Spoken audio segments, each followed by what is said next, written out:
শেখ হাসিনারে ভাগাইছি আমরা সবাই মিলে। কারণ শেখ হাসিনা স্বৈরাচারী হয়ে উঠেছিল। শেখ হাসিনা অনেক উন্নয়ন করেছে, কিন্তু দুর্নীতি অনেক বেশি ছিল। যেই কাজ করতে হয়তো ৳১ লাগতো, সেখানে ৳১০ লাগাইছে তার এমপি মন্ত্রীরা।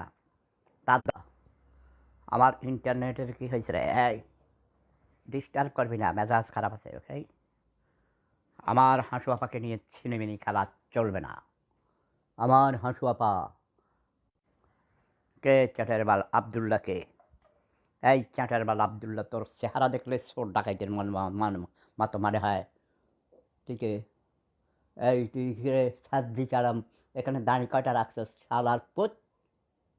ভণ্ডামি করাস, মানুষটা ধোকা দাস, কুত্তার বাচ্চা হারামজাদা শিবির হইয়া ছাত্রলীগ সাজ্জা আওয়ামী লীগে ঢুকছস, বঙ্গবন্ধুর সুনাম করে করে তুই নেতা হইছস। যে একলা জয় বঙ্গবন্ধু, জয় শেখ হাসিনা। ঠিক আছে? যারা আওয়ামী লীগের বিরুদ্ধে কথা, এই আওয়ামী লীগ সমস্যা করছে কি? আমার সৈদ্য গোষ্ঠী আওয়ামী লীগ করে, আমি তো আওয়ামী লীগ করতাম না, করি নাই। এখন আমি আওয়ামী লীগের সাপোর্ট করি।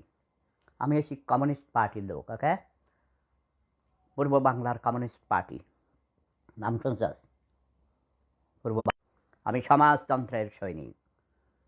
আমি প্রফেসর মোজাফফরের উত্তরসূরি, আমি মণি সিংয়ের উত্তরসূরি, আমি দেবেন শিকদারের উত্তরসূরি, আমি কমরেড আবুল বাশারের উত্তরসূরি, আমি কমরেড তোহার উত্তরসূরি, আমি কমরেড বিএম করিমুল্লার উত্তরসূরি।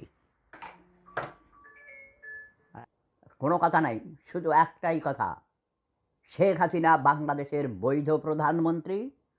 শেখ হাসিনাই প্রধানমন্ত্রী ছিলেন, আছেন এবং থাকবেন।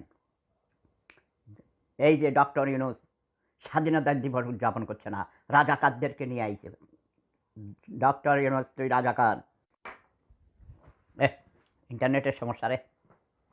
জয় বাংলা, জয় বঙ্গবন্ধু, জয় শেখ হাসিনা।